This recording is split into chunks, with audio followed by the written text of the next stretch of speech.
अगर ऐसा कोई कंडीशन बन रहा है तो मैं इसको प्रेफरेंस देता हूं और मैं देखता हूं कि ये सेक्टर कितना रिलेवेंट है, और फिर स्टॉक्स में एग्जैक्टली सेम तरीके से मोमेंटम देखने को मिलता है जो इंडेक्स के साथ देखने को मिलता है। तो यह एक है इंडेक्स के साथ स्ट्रक्चरल फॉर्मेशन क्या है। मान के चलिए उस सेक्टर के टोटल स्टॉक कितने, 7 स्टॉक्स, तो मुझे मिनिमम 3 स्टॉक से लेके 4 स्टॉक ऐसे चाहिए जिनका पैटर्न जो है एग्जैक्टली सेम हो। ध्यान से सुनना इस चीज को। अगर इंडेक्स है तो इंडेक्स देख के हम सीधा आइडिया कर सकते हैं कि क्या होगा। अब इस केस में क्या है, इस केस में अगर आप देखिए पोटेंशियल बहुत ज्यादा है कि यहां तक आ सकता है, यानी कि सेक्टर के मैक्सिमम स्टॉक्स में एक रेंज पेंडिंग है।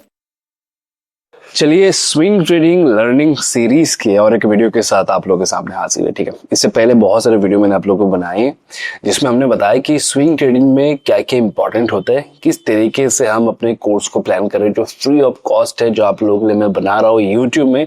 और मैंने आप लोगों को ये भी कहा कि इसमें मैं आपको बताऊंगा हायर टाइम फ्रेम से लेके छोटे टाइम फ्रेम तक कैसे हम फाइनली एक स्टॉक्स को या किसी भी स्क्रिप्ट को कंफर्म करते हैं कि ये मेरा डायरेक्शनल ट्रेड बन सकता है या नहीं। ठीक है, तो इससे पहले जो जो वीडियो हमने बनाया मैं एक बार आपको दिखा देता हूँ। यहाँ पर सारे वीडियोस अवेलेबल है। अच्छा, इससे पहले एक चीज मैं कंफर्म कर दूं, यहाँ पर जो भी डिस्कशंस हम कर रहे हैं ये पूरा का पूरा लर्निंग पर्पस है और मेरा कोई पेड कोर्स नहीं है। जो भी आपको मिलेगा यहाँ पर ही मिलेगा, फ्री ऑफ कॉस्ट मिलेगा। ठीक है, तो यहाँ पर अगर आप देखेंगे तो पहले वीडियो पे हमने डिस्कस किया था कि किस तरीके से हम वॉच लिस्ट को बनाते हैं। उसके बाद हमने डिस्कस किया कि वॉच लिस्ट बनाने के लिए जो कंफर्मेशन चाहिए वो किस तरीके से हम लेते हैं। तो 3 डिफरेंट तरीके से हमने चर्चा किया था जो वॉच लिस्ट है उसके अकॉर्डिंग। उसके बाद हमने डिस्कस किया था कि जब भी हम वॉच लिस्ट को कंफर्म करते हैं, मल्टी कंफर्मेशन के लिए हम क्या करते हैं, इस वीडियो में हमने बताया। उसके बाद हमने बताया कि सेक्टर को कैसे हम यूटिलाइज करते हैं। ठीक है, और इस वीडियो में ये भी मैंने बताया था कि स्टॉक जो भी स्टॉक्स हम लेते हैं या स्क्रिप्ट लेते हैं उसको फिल्टर हम कैसे करते हैं। हालांकि किसी भी स्क्रिप्ट का नाम नहीं होता है, सिर्फ और सिर्फ आपको सीखना है कि चार्ट में चार्ट रीडिंग हम कैसे करते हैं, टेक्निकल चीजें कैसे हम आइडेंटिफाई करते हैं। ठीक है, और सेक्टर में भी हमने चर्चा किया था और मैंने कहा था कि सेक्टर में अगर आपको और वीडियो चाहिए जरूर बताएगा। टोटल 3 वीडियो बनते हैं बेसिकली सेक्टर के, तो ये सेक्टर का दूसरा वीडियो है। ध्यान से देखिए, सेव करिए और कोशिश करिए नोट बनाने की। वीडियो में आगे बढ़ने से पहले अगर आप चैनल पे नए हैं एक बार जरूर सब्सक्राइब कर लीजिएगा और इसके साथ साथ वीडियो को मैक्सिमम शेयर करना है, कमेंट करना है, लाइक करना है, ताकि मुझे भी मोटिवेशन मिले आप लोगों के लिए वीडियो बनाने के लिए। जो लोग मेरे साथ जुड़ना चाहते हैं, मेरे क्रिप्टो टेलीग्राम ग्रुप में वीडियो के डिस्क्रिप्शन में आपको डेल्टा का लिंक मिल जाएगा, वहां से आप अकाउंट ओपन कर सकते हैं। और अकाउंट ओपन करने के बाद दिए गए व्हाट्सएप नंबर पर स्क्रीनशॉट शेयर कर दीजिएगा। जो क्रिप्टो मेरा टेलीग्राम ग्रुप है वहां पर आपको ऐड कर दिया जाएगा। चलिए आगे बढ़ते हैं। तो ये बेसिकली एक इंडेक्स का चार्ट है। इससे पहले जो हमने जो सेक्टर लेकर डिस्कशंस किया था वहां पर हमने कहा था कि देखो कभी कभी हमें ऐसा सेक्टर मिलता है जिसका कोई इंडेक्स नहीं होता, तो वहां पर स्टडी करना मुश्किल हो जाता है, तो इंडिविजुअली हमें चेक करना पड़ता है। अब कुछ ऐसे सेक्टर होते हैं जिनका इंडेक्स अवेलेबल है, उन सेक्टर को हम कैसे आइडेंटिफाई करते हैं और इन सेक्टर के स्टॉक्स में आने वाले दिनों में जो मोमेंटम होता है वो हम कैसे प्रेडिक्ट करते हैं। आज के वीडियो में उसमें हम चर्चा करेंगे। ठीक है, तो बेसिकली ये वीकली टाइम फ्रेम पे लगाया गया एक इंडेक्स है। XYZ कुछ भी हो सकता है इंडेक्स का नाम, तो वीकली टाइम फ्रेम पे ये लगाया हुआ है। अब मैं सबसे पहले क्या करता हूं ना, इस पोर्शन को हाइड कर देता हूं। ठीक है, इस पोर्शन को, ठीक है, नोटिस करिएगा मैंने इसको हाइड कर दिया। तो मैंने देखा ये जो इंडेक्स है ये वीकली टाइम फ्रेम का है। ठीक है, ध्यान रखिएगा, वीकली टाइम फ्रेम पे हम चर्चा कर रहे हैं। मैंने देखा ये जो इंडेक्स है इसमें एक पैटर्न बना है। क्या पैटर्न बना है, ध्यान से देखिएगा। ठीक है, इसने मोमेंटम वगैरह बनाया, तो मैं इसको पूरा ड्रॉ करता हूं, चलिएगा। ठीक है, यहां से इसने मोमेंटम बनाया, फिर इसने यहां से डाउन ट्रेंड बनाया, फिर अप ट्रेंड बनाया, फिर एक डाउन ट्रेंड की तरह कुछ बना रहा है। किसी दिन यहां से हो सकता है ये रिवर्स हो सकता है, हमें नहीं पता होगा कि नहीं होगा। तो जब भी ऐसा कोई कंडीशन देखते हैं, हम देखते हैं कि वो कौन सा सेक्टर है जिसमें प्रॉफिट बुकिंग आया है। अब ये जो डाउन ट्रेंड है हमें नहीं पता कि किस दिन ये रिवर्स होगा, लेकिन ये डाउन ट्रेंड मुझे बताता है कि इस सेक्टर में प्रॉफिट बुकिंग है, प्रॉफिट बुकिंग चल रहा है। किसी दिन ये प्रॉफिट बुकिंग जो है वो बंद हो सकता है और यहां से मार्केट जो अपना रिवर्स कर सकता है मोमेंटम।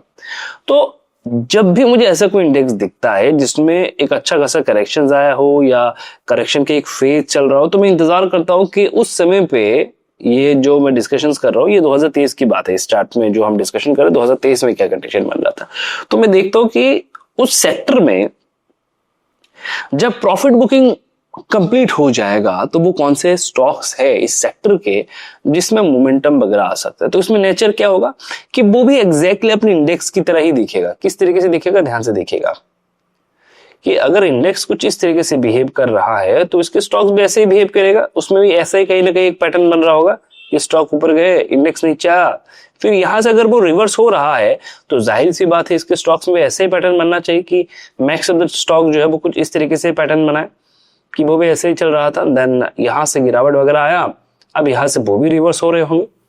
जब मुझे इंडेक्स और स्टॉक्स दोनों में सेम चीज दिखता है ना, तो हम डिसाइड करते हैं कि हाँ ये वो सेक्टर है जिसमें मोमेंटम आ सकता है और इस सेक्टर के स्टॉक्स में मोमेंटम रह सकता है।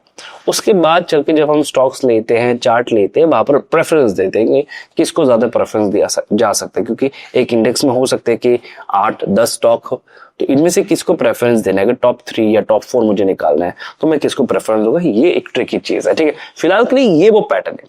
हम देखते हैं कि इंडेक्स क्या कर रहा है, इंडेक्स में क्या चल रहा है और क्या इंडेक्स के साथ साथ स्टॉक्स भी सेम तरीके से बिहेव कर रहे हैं। अगर कर रहे हैं तो मुझे उन स्टॉक्स को देखना है। तो ये जो भी इंडेक्स है, इस इंडेक्स के कुछ स्टॉक में निकाल रहा हो और डेट देख लीजिएगा एक बार, 2023 मई के महीना है, मई महीने में ये चल रहा है। तो स्टॉक्स क्या कर रहे थे उस समय पे इस इंडेक्स के, मैं कुछ भी यहाँ पर रिमूव नहीं कर रहा हूँ, जैसे कि जो रिप्ले बार मैंने लगा के रखा हुआ है वो ही रहेगा, ताकि मैं दिखा पाऊँ कि उस समय पे क्या चल रहा था इस सेक्टर के स्टॉक्स पे। तो उस सेक्टर का ये एक स्टॉक है जो हमने निकाला है, जो हमारे रेडार पे है अगर आप देखेंगे, और डेट भी उसी डेट का है, उसी टाइम का है। लेकिन इंटरेस्टिंग फैक्ट ये है, इसने अपने इंडेक्स की तरह गिरावट भी दिखाया, ऊपर के साइड का मोमेंटम भी दिखाया, लेकिन इंडेक्स जितना गिरा है ना, ये इतना नहीं गिरा है। लेकिन पैटर्न में अगर आप देखेंगे ना, ऑलमोस्ट सेम ही बन रहा है, कुछ इस तरीके से ये पैटर्न बन रहा है। अगर आप नोटिस करेंगे कि पैटर्न जो बन रहा है वो भी ऑलमोस्ट सेम ही बन रहा है। तो अगर मैं इसको कुछ इस तरीके से ड्रॉ करूं कि ऊपर से कुछ ऐसा ट्रेंड वैंड कुछ क्रिएट कर रहा है, जिस एग्जैक्टली सेम ट्रेंड जो अपना इंडेक्स क्रिएट कर रहा है, उस तरीके से ये मोमेंटम बनाने की कोशिश करे। तो इसको मैं सबसे पहले रेडार पे रखता हूँ, ठीक है, कि रेडार पे रख के देखते हैं कि इसमें क्या कंडीशन चल रहा है। उसके बाद मैं बाकियों को देखता हूँ कि उसी सेक्टर का और एक स्टॉक मुझे मिला जो इंडेक्स की तरह ही गिर रहा था। यानी कि अगर इंडेक्स में ब्रेकआउट आया तो इसमें ब्रेकआउट आएगा, और इसमें ऊपर की साइड में रेंज बहुत ज्यादा है, इंडेक्स के जैसा रेंज इसमें भी है। लेकिन इससे पहले जो स्टॉक हमने देखा था उसमें वो रेंज नहीं है, लेकिन इसमें वो रेंज है। ये इंडेक्स की तरह हूबहू गिरा, अब इंडेक्स की तरह बाउंस बैक करने की कोशिश कर रहा है, एक ट्रेंड को ब्रेक करने की कोशिश कर रहा है। ठीक है, तो ये उस स्टॉक के मुकाबले, उस स्क्रिप्ट के मुकाबले ये मेरे लिए थोड़ा सा प्रेफरेबल लग रहा है। मैं और भी देखूंगा, देखते हैं कि बाकी मुझे क्या मिलता है। उसी सेक्टर का और एक स्टॉक मुझे मिला जो ये है, उस समय पे exactly same date same time पे अगर आप देखेंगे ना, तो इसमें कुछ खास क्लियर समझ में नहीं आ रहा। तो ये इंडेक्स के साथ तालमेल नहीं कर रहा, ये अपने हिसाब से ही चल रहा है। तो मैं क्या करूंगा, ऐसे केस में क्या करता हूं, मैं इनको अवॉइड करने की कोशिश करता हूं कि देखो इसका तो तालमेल ही नहीं है। नो डाउट अगर सेक्टर ऊपर जाएगा, ऐसा हो नहीं सकता कि स्टॉक्स ऊपर ना जाए, कुछ ना कुछ हलचल तो आएगा, लेकिन सबसे ज्यादा हलचल किस में आएगा, जो एग्जैक्टली अपने इंडेक्स को फॉलो कर रहा है, इंडेक्स की तरह बिहेव कर रहा है। तो ये तो इंडेक्स को फॉलो नहीं कर रहा, तो हो सकता है कि इसमें मोमेंटम आए, लेकिन उतना एग्रेसिव मोमेंटम आएगा कि नहीं, ये एक सवाल बना है। ठीक है, उसके बाद देखते हैं कि नेक्स्ट क्या मिला। उसी इंडेक्स का और एक स्टॉक मुझे मिला, लेकिन इस केस में अगर मैं बात करूं तो इसमें लगातार गिरावट वगैरह देखने को मिला है। ये उतना सिमिलर तो नहीं इंडेक्स की तरह, लेकिन गिरावट इसमें भी है। तो अगर इंडेक्स ऊपर जाएगा तो इसमें भी मोमेंटम आएगा, इसमें भी स्पेस है ऊपर के साइड में जाने के लिए। एटलीस्ट इससे पहले वाला जो स्टॉक है इससे तो ज्यादा ही लग रहा है, पर मुझे नहीं पता कि क्या रिजल्ट आएगा। बाद में मैं सबका रिजल्ट आपको दिखाऊंगा। ठीक है, मैं काम करता हूँ, मैं इन रेंज को मार्क कर देता हूँ थोड़ा सा, ताकि आपको समझ में आए कि बाद में चल के इनमें क्या मोमेंटम आया था। ठीक है, मैं एक बार इनको मार्क कर देता हूँ तो आपको समझ में आएगा। ठीक है, इसी सेक्टर का और एक स्टॉक मुझे मिला जो उसी समय पे टॉप से अच्छा खासा गिर चुका था। अब जब इंडेक्स में मोमेंटम आएगा ना, प्रोबेबिलिटी सबसे ज्यादा होता है कि ऐसे स्टॉक्स में सबसे ज्यादा मोमेंटम आए, ऐसे स्टॉक्स में सबसे ज्यादा मोमेंटम आए, इसकी प्रोबेबिलिटी मैक्सिमम होता है जब कभी भी इंडेक्स के साथ तालमेल मिला के इंडेक्स का कोई स्टॉक ऐसे चल रहा हो और इंडेक्स में गिरावट आए, उसमें भी गिरावट आए।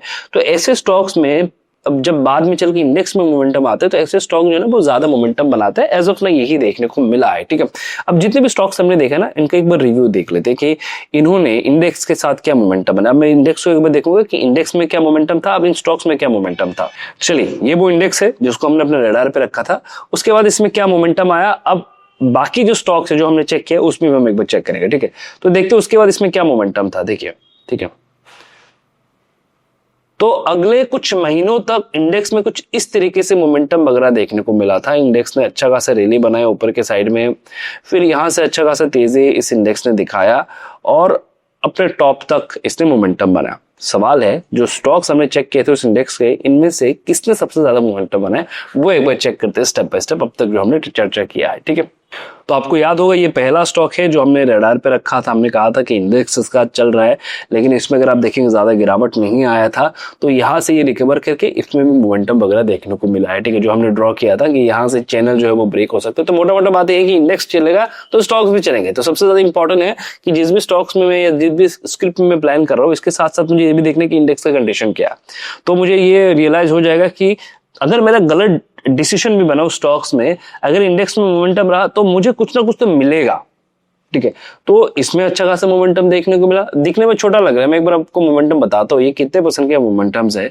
इस स्पेसिफिक स्टॉक में लगभग 45% का मोमेंटम बना है। ठीक है, चलिए और देखते हैं कि बाकी जो भी एक एक करके हमने स्टॉक देखा था ना, इनका क्या रिजल्ट रहा है। चलिए, इसमें भी हमने चर्चा किया, हमने यहाँ पर कहीं पर डिस्कशन किया, लेकिन इसमें कुछ खास मोमेंटम देखने को नहीं मिला। अब डेट अगर आप चेक करेंगे 1 साल का टाइम ड्यूरेशन हो चुका, लेकिन इसमें कुछ खास मोमेंटम देखने को नहीं मिला। इसने कुछ खास मोमेंटम नहीं बनाया, लेकिन इंटरेस्टिंग फैक्ट ये है कि ये चला, ये लो को ब्रेक नहीं किया, ये ऊपर की साइड में चला। इसलिए मैं कहता हूं कि अगर इंडेक्स आपके फेवर में कुछ ना कुछ आपको मिल ही जाएगा। ठीक है, नेक्स्ट देख, इसमें भी हमने चर्चा किया था, ये उस समय पे यहां पर कहीं पर था। अगर आप देखेंगे तो इसमें भी अच्छा खासा रैली देखने को मिला, इसने भी अच्छा खासा रैली बनाया, इसमें अच्छा खासा मोमेंटम वगैरह देखने को मिला। ये भी इसी सेक्टर के स्टॉक्स है जो हमने चर्चा किया, लेकिन इसमें अच्छा खासा मोमेंटम देखने को मिला। जो हम एक्सपेक्टेशन थे इससे पहले वाले स्टॉक से कि बहुत ज्यादा चल सकता है, उसमें उतना कुछ मोमेंटम देखने को नहीं मिला। अब आगे चलते, चलिए ये भी उसी सेक्टर का स्टॉक है, लेकिन इस केस में इसमें ज्यादा मोमेंटम देखने को मिला। ये एग्जैक्टली यहां पर था, जब इंडेक्स चला तो ये बहुत तेजी से ऊपर गया और इसने लगभग, अगर आप देखेंगे यहां से इसने लगभग 50% का रिटर्न बना के दिए 1 साल में। इंडेक्स के स्टॉक की बात करो, ये वो स्टॉक्स है जो स्पेसिफिक सेक्टर के टॉप में आते हैं। तो ये वो स्टॉक है, हेवी स्टॉक्स, हेवी कंपनीज है, राइट। हेवी कंपनीज में ऐसा मोमेंटम तभी देखने को मिलता है जब आप इंडेक्स के साथ चलते हैं। इंडेक्स का कंडीशन अगर आपके फेवर में है तो जाहिर सी बात है इनमें भी आपको मोमेंटम वगैरह देखने को मिलेगा। ये हमारा लास्ट स्टॉक था और इसमें जो मोमेंटम देखने को मिला, जैसे कि मैंने कहा कि इंडेक्स के साथ अगर चलता है, अगर ऊपर के साइड में स्पेस ज्यादा है तो ज्यादा मोमेंटम बनाएगा। इसने लास्ट 1 साल में क्या मोमेंटम बना देखिएगा। ठीक है, इसने लगभग 86% का मोमेंटम बना के दिया है। तो ये है इंडेक्स का बेनिफिट। जब भी आप ट्रेड करें, आपके दिमाग में ये होना चाहिए कि ट्रेड जो मैं कर रहा हूं, जिस भी स्टॉक में मैं ट्रेड कर रहा हूं, जिस भी स्क्रिप्ट में ट्रेड कर रहा हूं, क्या उसका इंडेक्स मेरे फेवर में है? अगर है तो कुछ ना कुछ मिल ही जाएगा। और अगर आपने सही स्टॉक्स आइडेंटिफाई कर लिया, अब तक जो हमने सिखाया आपको, अगर बहुत सारी चीजें आपने यहाँ पर अप्लाई कर दिया और इसका रिजल्ट अगर आपको दिख गया, तो जो आपको रिटर्न मिलेंगे, जो मोमेंटम मिलेंगे, वो एक्स्ट्रा ऑर्डिनरी मिलेंगे। इस केस में अगर आप देखेंगे, जो हमने इससे पहले सिखाया था आपको कंफर्मेशन कैसे लेते हैं, ये सारी चीज आप अप्लाई करके देखिएगा, आपको कंफर्मेशन भी मिल जाएगा। उसके बाद जो मोमेंटम देखने को मिला, बहुत ही शानदार मोमेंटम देखने को मिला। तो इंडेक्स का हेल्प हमेशा लीजिएगा। ठीक है, ये सभी के सभी जो डाटा है ये बेसिकली बैक डाटा है, 2024 का ये डाटा है। तो इन फ्यूचर जब भी आपको लगे कि नहीं मैं किसी एक स्पेसिफिक सेक्टर में प्लान कर रहा हूं, एक बार इंडेक्स को जरूर देखिएगा कि इंडेक्स क्या कर रहा है, क्या इंडेक्स आपके फेवर में है। आज के दिन आपके पास ऐसे बहुत सारे स्टॉक्स होंगे या सेक्टर्स होंगे जिसको आपने अपने रेडार पे रखा या अपने पोजीशन बना के रखा, क्या आज भी वो आपके फेवर में है या नहीं, आप आज भी चेक कर सकते हैं, जाके वो जरूर चेक करिएगा। तो कुछ इस तरीके से हम देखते हैं सेक्टर को। ठीक है, अब सेक्टर के वीडियो अगर आपको पसंद आया, मैंने कहा इसके 3 सेक्टर के 3 वीडियो बनते हैं। अगर आपको पसंद आया, आपको लगता है कि नहीं और जानकारी चाहिए, इन डिटेल जानकारी चाहिए सेक्टर में, तो क्या करना होगा, बहुत सारा कॉमेंट। और इस वीडियो पे जिस दिन 10,000 व्यूज आएगा, मिनिमम में ज्यादा रखूंगा नहीं, 10,000 व्यूज मुझे लगना चाहिए यार कि लोग देख रहे हैं, समझ आ रहे हैं, लोगों को सीखने को मिल रहा है, तो ही मैं इसका अगला पार्ट बनाऊंगा, तो ही बनाऊंगा। तो इसको क्या करना है, मैक्सिमम शेयर करना है कि लोग देखें, समझे कि स्टॉक सिलेक्शन में क्या गलतियां कर रहे हैं। और ये अब तक जो हमने कोर्स बनाया ना, जितने वीडियोस बनाए, सारे के सारे वीडियोस देखिएगा, बहुत सारी चीजें आपकी क्लियर हो जाएंगी। ठीक है, जैसे कि मैंने कहा, अगर आप चैनल पर नए हैं, एक बार सब्सक्राइब कर दीजिएगा। मिलते हैं नेक्स्ट वीडियो पे, तब तक के लिए नोट बनाते रहिए और जैसे कि मैंने कहा, सीखते रहिए। ठीक है, मिलते हैं नेक्स्ट वीडियो पे।